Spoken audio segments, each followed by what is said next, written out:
போராட்டம் நடத்துறாங்கன்னா அசௌரியத்தை ஏற்படுத்துறதுக்கு தான் போராட்டம் நடத்துறாங்க. நீங்க சௌரியமா உட்கார்ந்துட்டு இருக்கீங்க.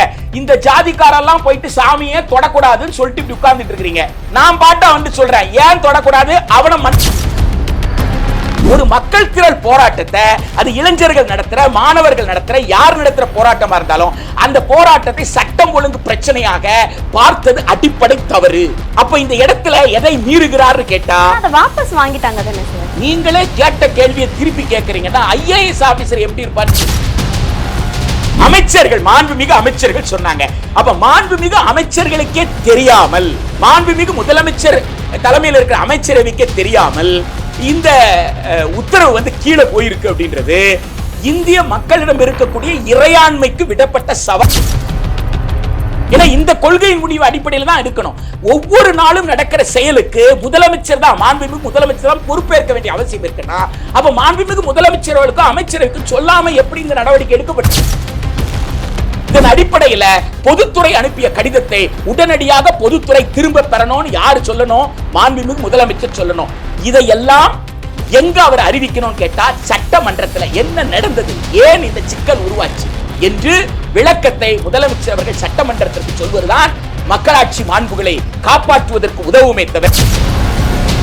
Periyar Maniamma Institute of Science and Technology, Tanjavur. Mechanical engineering with specialization in energy engineering, robotics and industrial automation. கடந்த சில தினங்களுக்கு முன்பாக சுற்றறிக்கை ஒன்று வந்திருந்தது. அதாவது காக்ரோச் ஜனதா பார்ட்டியில இருந்தும் கம்யூனிஸ்ட் நடத்தக்கூடிய போராட்டங்களும் மாணவர்கள் போய் கலந்துக்க கூடாதுன்னு சொல்லி அதன் பிறகு அந்த சுற்றறிக்கையை அவங்களே வாபஸ் பெற்றாங்க.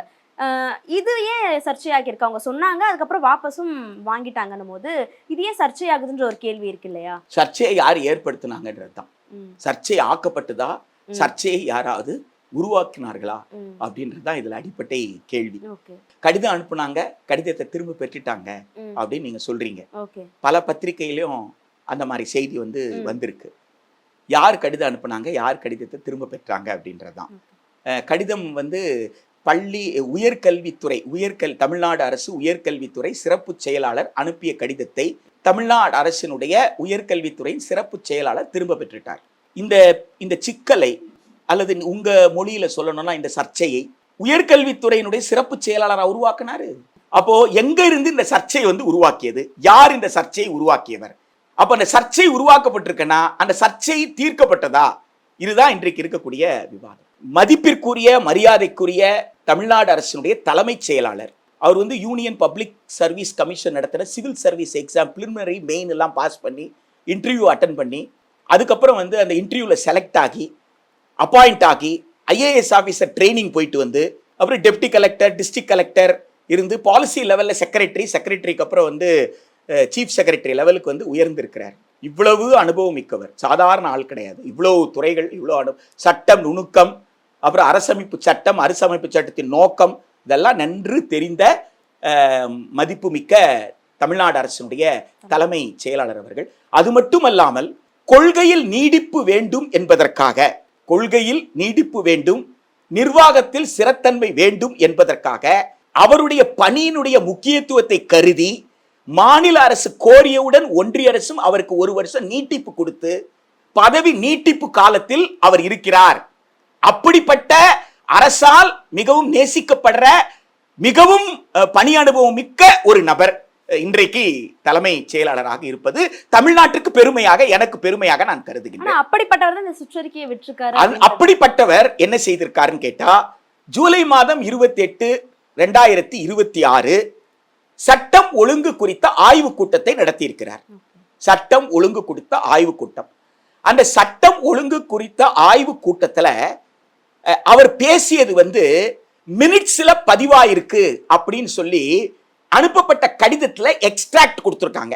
நாம் அந்த கூட்டத்துல இல்ல, நமக்கு அந்த கூட்டத்துல என்ன பேசப்பட்டதுன்னு தெரியாது. ஆனா கூட்டத்தில் பேசப்பட்டது விவாத குறிப்புல பதிவாயிருக்கு. Minutes of the meeting, law and order review held on July 28, 2026 2026 ஜூலை 28 நடந்த சட்டம் ஒழுங்கு குறித்த ஆய்வு கூட்டத்தில் தலைமைச் செயலாளர் அவர்கள் சொன்ன கருத்து என்பது விவாத குறிப்புல பதிவாயிருக்கு. அந்த விவாத குறிப்பின் அடிப்படையில் பொதுத்துறை எல்லா துறைகளுக்கும் கடிதம் எழுதியிருக்கு. இந்த கடிதத்தை மேற்கோள் காட்டி இந்த கடிதத்தை மீது மேல் நடவடிக்கை எடுக்க சொல்லிதான் உயர்கல்வித்துறையின் சிறப்பு செயலாளர் கடிதம் அனுப்புறார். அப்போ இந்த விவாத குறிப்புல என்ன நமக்கு தெரியுதுன்னு கேட்டா, இந்த கடிதத்தின் மூலமாக விவாத குறிப்புல நமக்கு என்ன தெரியுதுன்னு கேட்டா, அங்க ஒரு தலைப்பு இருக்கு, இடதுசாரி கட்சிகள் மற்றும் காக்ரோச் ஜனதா பார்ட்டி. இது தலைப்புல இருக்கு. இந்த தலைப்புக்கு கீழே இருக்கிற வரிகளை நீங்க படிச்சீங்கன்னா, அந்த வரிகள்ல அவங்க என்ன சொல்றாங்கன்னா, succumb to the urge to participate in agitations and protests. சக்கம் அப்படின்னா அடிபணியது, நீங்க வந்து ஏற்றுக்கொள்வது, சரண்டரிங். அர்ஜ் அப்படின்னு சொன்னா உந்துதல். போராட்டத்திற்கு இளைஞர்களும் மாணவர்களும் உந்தப்பட்டு அதற்கு அடிபணிவதை தடுக்கும் நடவடிக்கை. போராட்டத்திற்கும் ஆர்ப்பாட்டம், அஜிடேஷன், புரொட்டஸ்ட் நடக்குதுன்னா அந்த அஜிடேஷன் புரொட்டஸ்ட்ல பார்ட்டிசிபேட், பங்கேற்பதற்கு உந்தப்படுறாங்க. அப்படி உந்தப்படுவதற்கு இவங்க என்ன ஆயிடக்கூடாது, அடிபணிஞ்சு அந்த போராட்டத்தில் போய் கலந்து கொள்றத தடுக்கணும். அதற்கான நடவடிக்கை மேற்கொள்ளணும். அதற்கான நடவடிக்கை யார் மேற்கொள்ளணும்னா, பள்ளிக்கல்வித்துறை, உயர்கல்வித்துறை, காவல்துறை, மாவட்ட நிர்வாகம் ஒருங்கிணைந்து இந்த நடவடிக்கை எடுக்கணும் அப்படின்னு சொல்லியிருக்காங்க. இப்போ இந்த விவாத குறிப்பு நீங்க சொன்னீங்களே சர்ச்சை, இந்த விவாத குறிப்பு தான் சர்ச்சை. இந்த விவாத குறிப்பு ஏன் சர்ச்சை அப்படின்னு சொன்னீங்கன்னா, மதிப்பிற்குரிய தலைமைச் செயலாளர் அவர்களுக்கு சட்டம் ஒழுங்கு என்பதற்கும் மக்கள் திரளுடைய கோரிக்கை போராட்டத்திற்கும் உள்ள வேறுபாடு தெரியல. சட்டம் ஒழுங்கு என்றால் என்ன? சட்டப்படி நீங்க வந்து இடது பக்கம் போகணும், வாகனங்கள் இடது பக்கம் போகணும் இந்தியாவில் சட்டப்படி, இல்லைங்களா? டிரைவர் எங்க இருப்பாரு நார்மலா இந்தியால? ரைட் சைடுல இருப்பாரு. சில நாடுகள்ல பாத்தீங்கன்னா டிரைவிங் எங்க இருக்கும்? லெஃப்ட் சைடுல இருக்கும். லெஃப்ட் சைடு டிரைவிங் இருக்கும் வாகனங்கள்ல நீங்க பார்க்கலாம். ஆனா இந்தியால டிரைவிங் எங்க இருக்கு? ரைட் சைடுல. வாகனங்கள் எப்படி போகணும்? லெஃப்ட் சைடுல. இதுக்கு அறிவிப்பு இருக்கு. இது சட்டம். இந்த சட்டத்தை நான் மீறுறேன்னா, ஒரு பொது ஒழுக்கத்தை நான் மீறுறேன், அதனால மற்ற வாகனங்களுக்கு என்ன ஏற்படுத்துறேன்? சிக்கலை நான் ஏற்படுத்துறேன். இது போல எதுவாக வேண்டுமானால் இருக்கலாம். ஒரு சட்டத்தை, ஒரு விதியை வந்து நடைமுறைக்கு இருக்கும் பொழுது நான் பகிரங்கமாக நான் அதை மீறுகிறேன் அப்படின்னு சொல்லி மீறுவது ஒரு பொது அமைதிக்கு குந்தகத்தை ஏற்படுத்தக்கூடிய விஷயமாக இருக்கலாம். என்னன்னு கேட்டா, 63 விழா நடக்குது மயிலாப்பூர்ல. 63 நாயன்மார்கள் கபாலீஸ்வரர் கோயில்ல. அது ஒரு மிக பிரம்மாண்டமான உற்சவம். இந்த 63 விழா நடக்கும் பொழுது மயிலாப்பூரை சுற்றி இருக்கக்கூடிய லஸ்கானர்ல தொடங்கி மந்தவெளி வரைக்கும் டிராபிக் ஜாம் ஆகும். அந்த பக்கம் வாகனத்தில் நீங்க போக முடியாது. இது லா அண்ட் ஆர்டர் பிரச்சனையா? இது அசௌரியம். இந்த அசௌரியத்தை நாம் ஏற்றுக்கொள்கிறோம். ஆமா, இன்னைக்கு 63 இன்னைக்கு மயிலாப்பூருக்கு போறதா இருந்தா நம்ம வண்டியை திருவள்ளுவர் சிலைக்கு முன்னாடியே நிறுத்திட்டு இறந்து நடந்து போகணும். அது யாரா இருந்தாலும் நான் ஒப்புக்கொள்றேன். ஏன் ஒப்புக்கொள்றேன்? அது அசௌரியம் தான். ஆனா அந்த அசௌரியம் யாருக்காக? பொது நன்மைக்காக. பொது நன்மைக்காக. மாண்புமிகு முதலமைச்சர் அவர்கள் கோட்டையில் புறப்படுகிறார். அவர் வீட்டுக்கு போறாரு. அவர் வீட்டுக்கு போற வரைக்கும் சிக்னல்ல 2 நிமிஷம் நான் நிக்கிறேன். எனக்கு அசௌரியம் தான். எனக்கு அசௌரியம் தான். என் புள்ள வந்து பள்ளிக்கூடத்துல டியூஷன் முடிச்சிட்டு நிக்கலாம், என் பள்ளிக்கூடத்துல விளையாட்டை முடிச்சிட்டு நிக்கலாம், லைப்ரரியில இருந்து வந்து நிக்கலாம். 2 நிமிஷத்துல வந்துருமான்னு நான் வண்டி எடுத்திருப்பேன். அந்த நேரம் பார்த்து சீஃப் மினிஸ்டர் போறாரு. எனக்கு அசௌரியம் தான். நான் அந்த அசௌரியத்தை ஏற்றுக்கொள்கிறேன். ஏன் அந்த அசௌரியத்தை ஏற்றுக்கொள்கிறேன்? மாண்புமிகு முதலமைச்சருக்கு இருக்கக்கூடிய கடுமையான பணிகளுக்கு இடையில அவருக்குத்தான் முன்னுரிமையை தவிர எனக்கு அல்ல. எனவே எனக்கு ஏற்பட்ட அசௌரியத்தை என்னால் ஏற்றுக்கொள்ள முடியும். அது போலதான் உச்ச நீதிமன்றமே என்ன சொல்லியிருக்குன்னா, போராட்டம் நடந்தால் அசௌரியம் இருக்கத்தான் செய்யும் சொல்லியிருக்கு. நான் மாத்திரம் சொல்லல, உச்ச நீதிமன்றமே சொல்லியிருக்கு. போராட்டம் நடத்துறாங்கன்னா அசௌரியத்தை ஏற்படுத்துறதுக்கு தான் போராட்டம் நடத்துறாங்க. நீங்க சௌரியமா உட்கார்ந்துட்டு இருக்கிறீங்க. இந்த ஜாதிக்காரெல்லாம் போயிட்டு சாமியை தொடக்கூடாதுன்னு சொல்லிட்டு இப்படி உட்கார்ந்துட்டு இருக்கிறீங்க. நான் பாட்டா வந்து சொல்றேன், ஏன் தொடக்கூடாது? அவன மனுஷன் தானே சொன்னா உங்களுக்கு அசௌரியம் தானே? அப்ப இந்திய அரசமைப்பு சட்டத்தில் கூறு 25 எனக்கு அந்த உரிமையை கொடுத்திருக்கிற என் சாமியை போய் தொடறதுக்கு. அப்ப என் உரிமையை நான் கேட்கும் போது உங்களுக்கு அசௌரியம் தானே? இது எப்படி சட்ட ஒழுங்கு பிரச்சனை ஆகும்? கொஞ்சம் யோசிச்சு பாருங்க. எனக்கு பள்ளிக்கூடத்துல சீட்டு வேண்டும், எனக்கு கல்லூரியில சீட்டு வேண்டும், எனக்கு கல்லூரியில சீட்டு கொடுக்க மாட்டேன்றாங்க, நான் தெருவில் நின்று போராடுறேன் அப்படின்னு சொன்னா இது எப்படி சட்டம் ஒழுங்கு ஆகும்? சட்டத்தை நடைமுறைப்படுத்தி போராடிக்கிட்டு இருக்கிறேன். அரசமைச்சரத்தின் கூறு 14 படி சமத்துவ கோட்பாடு, சமத்துவ கோட்பாட்டின்படி எல்லாருக்கும் கல்வி வாய்ப்பு கொடு. கூறு 41 படி பொருளாதாரம் மேம்பட்டு இருந்தா நீ என்ன செய்யணும்? கல்வியை உரிமையா கொடுக்கணும். அரசமைச்சரத்தின் கூறு 41 படி ஆட்சி நடத்து நான் போராடுறேன். அரசமைப்பு சட்டத்தின் கூறு 41 படி ஆட்சி நடத்துன்னு போராடினா சட்டம் ஒழுங்கு பிரச்சனையா? எனக்கு புரியல. ஆக சட்டம் ஒழுங்கு பிரச்சனை எது, மக்கள் போராட்டம் எதுன்னு தெரியல. மாஸ் அஜிடேஷன், மாஸ் ப்ரொடெஸ்ட் அப்படின்னு சொன்னீங்கன்னா, மாஸ் அஜிடேஷனும் மாஸ் ப்ரொடெஸ்டும் கலெக்டிவ் ஒப்பீனியனை மக்களுக்கு சொல்ற இடம். அது கலெக்டிவ் ஒப்பீனியன், அதாவது ஒரு கிளாஸ் ஆஃப் பீப்புள், ஒரு வர்க்கம், ஒரு மக்கள் திரள்ல ஒரு வர்க்கம் தன் கோரிக்கையை தன் கோரிக்கையை வெளிப்படுத்துது. அப்ப சமூகத்தின் கோரிக்கை என்ன என்பதை, மக்களின் கோரிக்கை என்னன்னு அரசுக்கு புரிய வைக்கிற ஏற்பாடு இது. அரசுக்கு வலுதான சேர்க்கும். ஒரு நல்வாழ்வு அரசு மக்களின் கோரிக்கையை புரிந்து கொள்வதற்காக நடத்துற இயக்கத்துக்கு பேர் தான் போராட்டம். எனவே போராட்டம் என்பது, அதுவும் மக்கள் திரள் போராட்டம் என்பது சட்டம் ஒழுங்கு பிரச்சனையே இல்லை.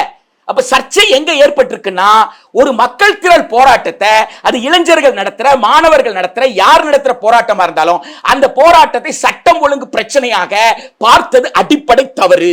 அப்ப இந்த இடத்துல எதை மீறுகிறார்னு கேட்டா, அத வாபஸ் வாங்கிட்டாங்க தானே சார்? நான் திரும்ப சொல்றேங்க, வாபஸ் யாரு வாங்கினாங்கன்னு கேட்டா, உயர்கல்வித்துறையினுடைய சிறப்பு செயலாளர் வாங்கினார். கொஞ்சம் நீங்க நல்லா யோசிச்சு பாருங்க. இவ்வளவு தூரம் என்ன கத்த விட்டு நீங்களே கேட்ட கேள்வியை திருப்பி கேட்கறீங்கன்னா ஐஏஎஸ் ஆபீசர் எப்படி இருப்பான்னு யோசிச்சு பாருங்க. அவர் பிக்சட் பிரெயின்ல உட்கார்ந்து இருப்பாரா? நான் என்ன சொன்னாலும் அவருக்கு புரியாது. அவர் திரும்பி இதே தான் சொல்லுவாரு. சட்டமன்றத்தில் அமைச்சர் அப்படித்தான், நீங்க எப்படியோ அப்படியே தான். அவரை நாங்க தான் வாங்கிட்டோம் இல்ல சார் அப்படின்னு. நான் நீங்க அப்படி கேட்கறதா நான் நினைக்கல. இந்த மாதிரி குரல் சட்டமன்றத்தில் ஒலிக்குதேன்னு நீங்க பிரதிபலிக்கிறீங்கன்றதை நான் புரிந்து கொள்றேன். ஆக இங்க என்ன சிக்கல்னு கேட்டீங்கன்னா, நாம என்ன கோரிக்கை வைக்கிறோம்னு கேட்டா, இப்ப நீங்க விளக்கம் கேட்டு நோட்டீஸ் அனுப்பியிருக்கிறீங்க. என்ன விளக்கம் கேட்டு நோட்டீஸ் அனுப்பியிருக்கீங்க? கமிஷனர் ஜாயிண்ட் டைரக்டருக்கு விளக்கம் கேட்டு நோட்டீஸ் அனுப்பி, கல்லூரி கல்வி ஆணையர் இணை இயக்குனருக்கு. ஆனா எங்க இருந்து உத்தரவு வந்தது? தலைமைச் செயலாளர் சொன்னதை நடைமுறைப்படுத்தணும் பொதுத்துறை செயலாளர் எழுதின கடிதத்தை வைத்து உயர்கல்வித்துறை சிறப்பு செயலாளர் சொன்னதை தான் இவங்க செஞ்சிருக்கிறாங்க. சரியா? நீங்களே செஞ்சுட்டு நீங்களே விளக்கம் கேட்டிருக்கிறீங்க. இப்ப அவங்க என்ன விளக்கம் கொடுப்பாங்க நீங்க எதிர்பார்க்கறீங்க? ஐயா, நீங்க அனுப்பின கடிதத்தை நான் வாங்கி டிராயர்ல வச்சுட்டா எனக்கு 17B கொடுத்துட மாட்டீங்களா? நான் கொடுத்த கடிதத்தின் மீது நடவடிக்கை எடுக்க மாட்டீங்க மேல? ஒரு உயர் அதிகாரி கிட்ட இருந்து, அதுவும் அதுல டைம் லிமிட் வேற கொடுத்திருக்கீங்க.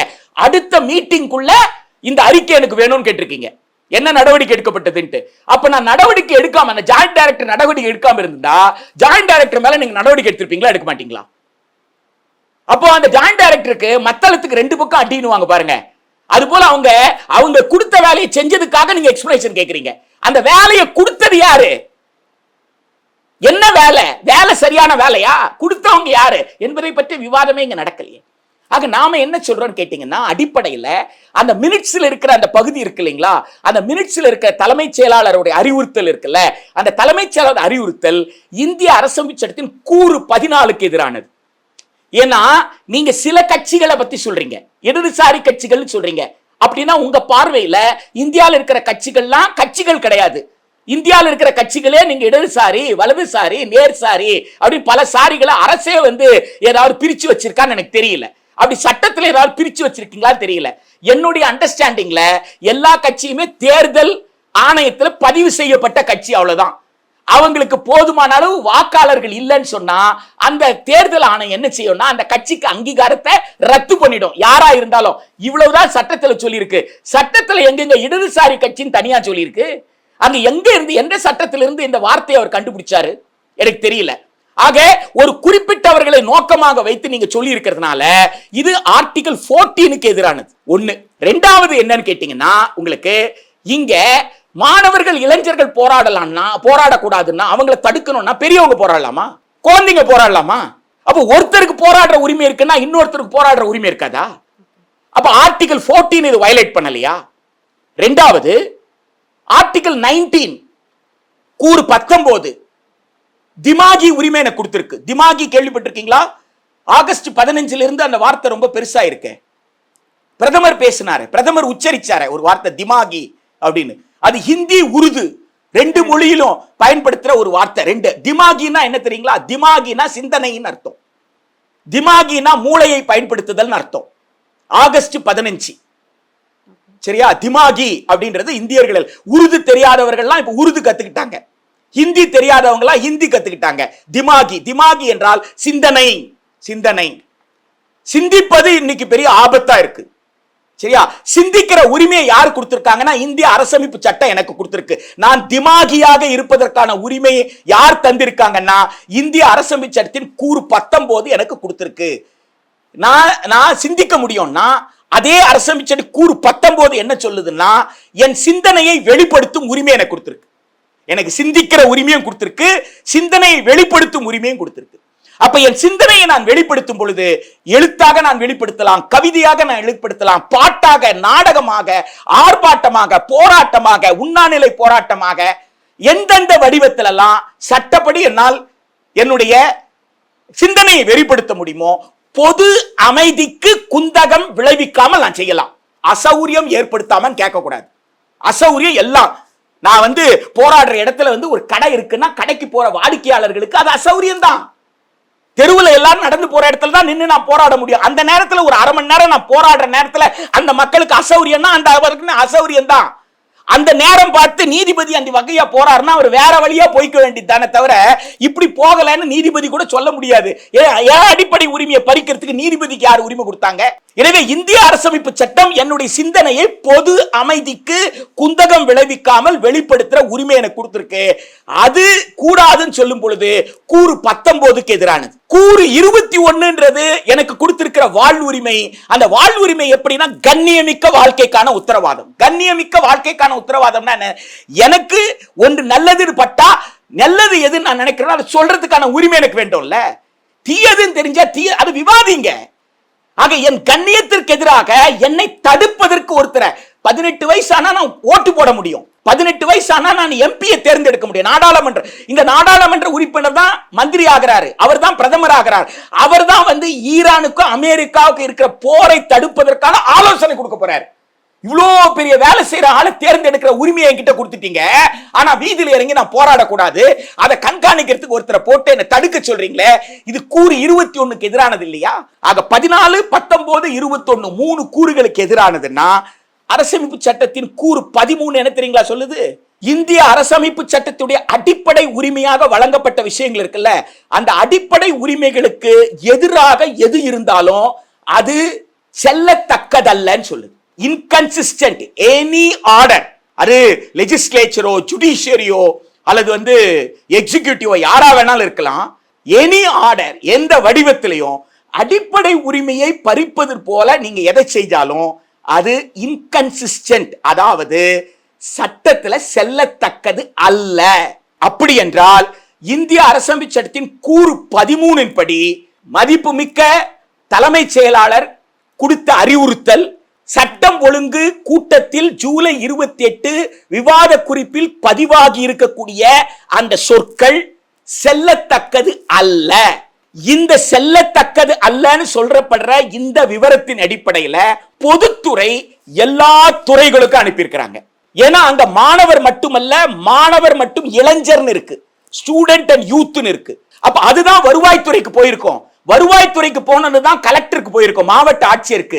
மாவட்ட ஆட்சியர் மூலமா தான் யாருக்கு வந்திருக்கோம்? வட்டாட்சியருக்கு வந்திருக்கோம். இல்லன்னா எதுக்கு குஜிலம்பாறை வட்டாட்சியர் போயிட்டு அந்த நடவடிக்கை எடுக்க போறாரு? அவருக்கு என்ன வேலை?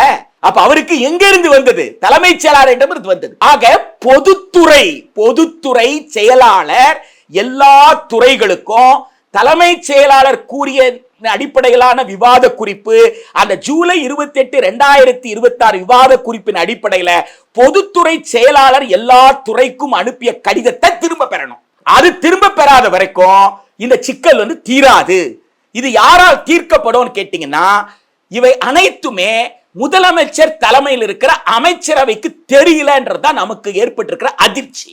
முதலமைச்சர் தலைமையில் இருக்கிற அமைச்சரவைக்கு தெரியலன்னு உங்களுக்கு எப்படி தெரியும் அப்படின்றத அடுத்த கேள்வி வரும். அங்க வருவாய்த்துறை அமைச்சரும் உயர்கல்வித்துறை அமைச்சரும் மாண்புமிகு சட்டமன்ற உறுப்பினர்கள் எழுப்பிய கேள்விக்கு மாண்புமிகு அமைச்சர்கள் பதில் சொல்லும் பொழுது அவர்கள் சொன்ன பதிலிருந்து நாம என்ன தெரியுதுன்னு கேட்டா, இது மேல இருந்து எந்த உத்தரவும் போகல, இந்த தவறான வார்த்தைகளை அந்த கடிதத்தில் பயன்படுத்தி விட்டார்கள். இந்த வட்டாட்சியர் தன்னச்சியாக எப்படி நடவடிக்கை எடுத்தார் என்று தெரியவில்லை, எனவே அவர் திரும்ப அழைக்கப்பட்டிருக்கிறார் என்றெல்லாம் யார் சொன்னது? அமைச்சர்கள், மாண்புமிகு அமைச்சர்கள் சொன்னாங்க.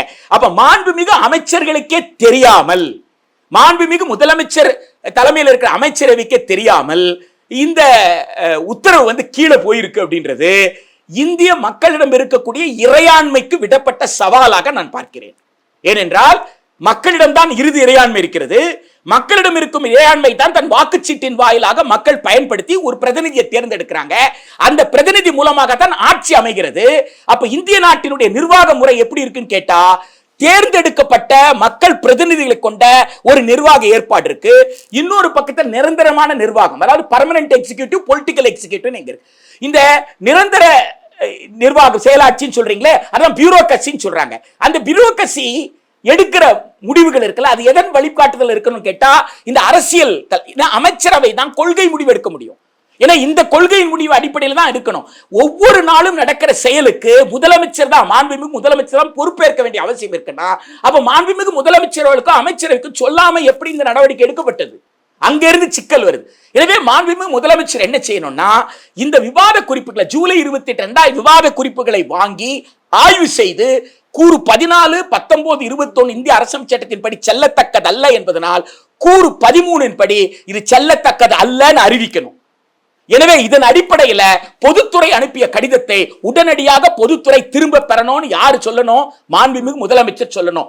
இதையெல்லாம் எங்க அவர் அறிவிக்கணும்னு கேட்டா, சட்டமன்றத்தில் என்ன நடந்தது, ஏன் இந்த சிக்கல் உருவாச்சு என்று விளக்கத்தை முதலமைச்சர் அவர்கள் சட்டமன்றத்திற்கு சொல்வதுதான் மக்களாட்சி மாண்புகளை காப்பாற்றுவதற்கு உதவுமே தவிர, உயர்கல்வித்துறை சிறப்பு செயலாளர் அவர்கள் தலைமைச் செயலாளர் அறிவுறுத்தலின் பேரில் பொதுத்துறை கொடுத்த கடிதத்தின் அடிப்படையில் அனுப்பிய கடிதத்தை உயர்கல்வித்துறை சிறப்பு செயலாளர் பெற்றுக் கொண்டதாலே இது பிரச்சனை தீர்ந்ததாகவோ, அல்லது ஆணையர் அவர்கள் இணை இயக்குனரிடம் காரணம் கேட்டதாலே இந்த பிரச்சனை தீர்ந்ததாகவோ, அல்லது குஜிலம்பாறையில் அந்த வட்டாட்சியரை மட்டும் அந்த இடத்தை மாற்றிவிட்டதால் இந்த சிக்கலை தீர்ந்ததாக நான் எதிர்கொள்ள முடியாது.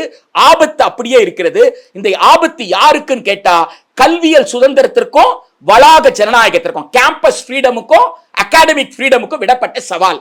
எனவே இது ஒட்டுமொத்த தமிழகமும் விழித்தெழுந்து இந்த சவாலில் இருந்து ஜனநாயகத்தை, மாணவர்களுடைய கல்வியல், ஆசிரியருடைய கல்வியல் சுதந்திரத்தை, கல்வி வளாக ஜனநாயகத்தை காக்கின்ற வலுவான போராட்டத்தை நடத்த வேண்டும் என்றே நான் நினைக்கின்றேன். Periyar Maniamma Institute of Science and Technology, Tanjavur. Mechanical engineering with specialization in energy engineering, robotics and industrial automation.